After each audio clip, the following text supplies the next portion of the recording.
Democrats love spending money. Turns out, so do a lot of Republicans.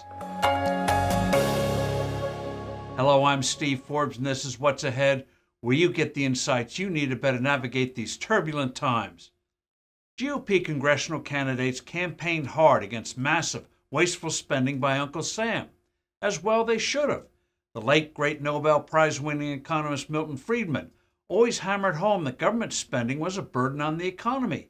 It took money, one way or the other, from the citizenry, who, experience shows, handled it far more productively than government bureaucrats.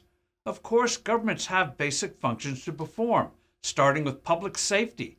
But people would be more prosperous if outlays were kept as low as possible. Well, it's easier to preach against overeating than to actually diet. Like bears in front of a jar of honey, it turns out Republicans find the lure of spending irresistible. They supported Joe Biden's so-called infrastructure bill, even though very little of the money was slated for actual projects like roads and bridges. Most of it is going for wasteful, ineffectual green boondoggles. Many GOP lawmakers voted for the president's legislation to give tens of billions of dollars to American chip makers to supposedly counter China, which has a heavy-handed, centralized approach to the economy. The truth is, U.S. chip makers are perfectly capable of raising capital on their own. Moreover, our government is no more successful in picking winners in the economy than Beijing. Now comes an insidious spending gimmick called earmarks, a process where money is directed to specific individuals or entities without examination as to merit. Another name for it is pork. The late Oklahoma Senator Tom Coburn relentlessly attacked this practice to the consternation of his colleagues. But he succeeded. Earmarks were banned by Congress in 2011. But last year, Democrats decided to bring them back, and Republicans went along. Now that the GOP is taking over the House of Representatives in a few weeks, one would be forgiven in thinking Republicans would restore the Coburn ban to show they're serious about fixing Washington's broken-down budget process. Think again. House Republicans voted overwhelmingly to keep earmarks. So much for financial rectitude.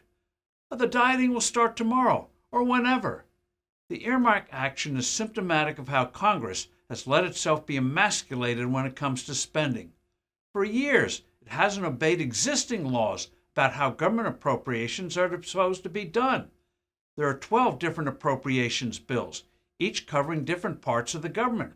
Each is subject to hearings to discuss and debate programs and spending levels, thereby exercising appropriate oversight. What programs are working and which are not?